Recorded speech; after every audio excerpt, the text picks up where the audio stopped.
धिक्कार है हमारे जीवन को। ना हम वृंदावन धाम वास कर पा रहे हैं, ना हम नाम जप कर पा रहे हैं, ना हम प्रिया प्रीतम के रूप में आसक्त हैं, ना उनकी लीला गुण गा रहे हैं। तो धिक्कार है हमारे जीवन। नाम रूप लीला धाम से यदि नहीं जुड़े तो धिंग धिंग मामी। क्यों? देह गेह ममता विष्टम तथैवा सूत्र पर। बस वही शरीर का प्यार, शरीर संबंधियों का प्यार, यही ममता में फंस करके हम अपने जीवन को नष्ट कर रहे हैं। ना धाम से, न नाम से, न रूप से, न लीला से। ये जो चारों परम पद प्रदान करने वाले हैं, इनमें से हम किसी में से नहीं जुड़े तो हमारा जीवन धिक्कार। महाराज जी, यदि घर में अपने बड़ों से बहुत प्रेम होते हुए भी विचारों के मतभेद के कारण अनबन होती रहे, तो क्या शांति और प्रेम बना रहे, इसके लिए अलग होकर रहना ठीक रहेगा महाराज जी? ये क्या इसमें पाप तो नहीं? अब हमें कर्तव्य देखना है। जैसे छोटा बच्चा है, हम उसके बर्ताव देखते हैं क्या? नहीं, हमारा कर्तव्य उसको नहलाना धुलाना, वो गोद में आग दे तो ये कर्तव्य थोड़ी हम देखते हैं कि भाई वो बच्चे का ये कर्तव्य क्या आग दिया, ऐसा वैसा। ऐसे बूढ़े लोग होते ना, उनकी सेवा करोगे ना वो तुम्हें गाली देंगे, वो वाह वाह नहीं कहेंगे वो ऐसी चेष्टा करेंगे, आपको गुस्सा हो तो उनके पास कभी न जाओ। ये नहीं देखना, हमको सेवा करनी है। सेव्य के प्रति सम्मान की भावना मुझे रखनी, उससे सम्मान नहीं चाहना। मेरे माता, मेरे पिता, सास, ससुर, ये सेव्य जन है। विचार की अनबन है, अच्छी बात है, मुझे अच्छा नहीं लगता उनके विचार, पर मेरा कर्तव्य तो कहता है ना कि उनकी सेवा करनी। भाई वो वृद्ध है तो उनको खवाना पिलाना, उनके कपड़े धो देना, उनकी सेवा कर देना।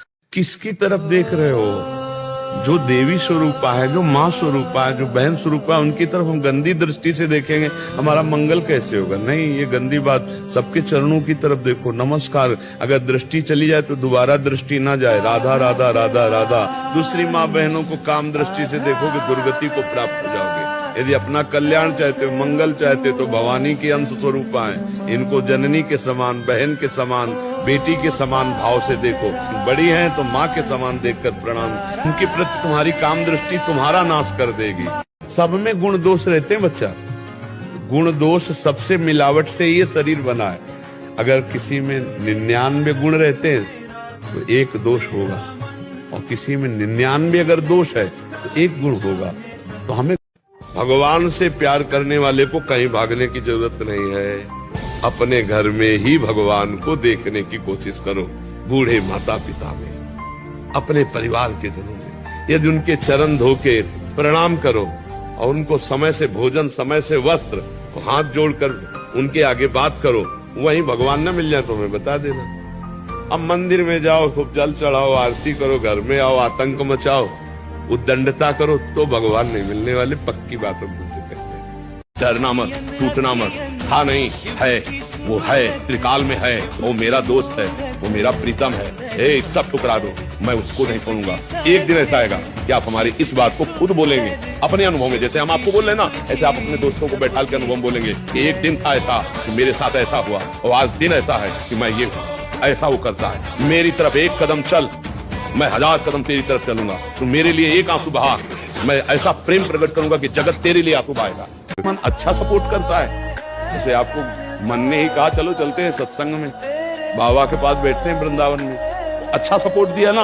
वो सपोर्ट ना देता तो आप नहीं आ पाते। बस इसको अच्छे सपोर्ट के पॉइंट में लगाते रहो, और जब बुरा सपोर्ट करे उस समय सहना बहुत कठिन होता है। अगर मन ने ठान लिया कि अब ये करना है और आपने कह दिया ना, तो आपको जलाना शुरू करेगा, और उस जलन को जो सह गया सो भगवान को प्राप्त करने की सामर्थ्य रख लेता है। बहुत कठिन है मन की जलन को सहना। कोई आते हमारे घर में, किसी ने कुछ कर दिया, बाहरी चक्कर, किसी ने नहीं किया, आपने किया है। बाहरी चक्कर नहीं, आपकी भीतरी दिमाग चलो घर में, वो आधा घंटा नाम कीर्तन करो, 2 महीना करके हमें बताओ आके कौन सा चक्कर रह गया।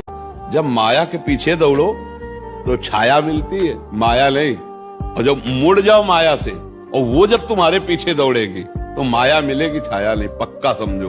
क्यों? माया भगवान की दासी है, और जब भगवान की तरफ चलोगे तो हर सुख सुविधाएं आपको प्राप्त हो जाएंगी। भगवान के चरणों में क्या कमी है?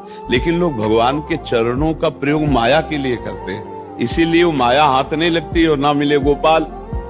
इतने धैर्यवान बनो कि लोक में तुम्हारी निंदा हो, तिरस्कार हो, अपमान हो, तो भी तुम अपने मार्ग से डगमगाओ नहीं। इतने धैर्यवान बनो कि परिवार तुम्हें छोड़ दे, तुम्हारे शरीर की दुर्दशा है, रोग ग्रसित है, कोई पानी देने, तो भी मेरी हिम्मत नहीं टूटेगी। हम बोलेंगे राधा राधा राधा राधा राधा।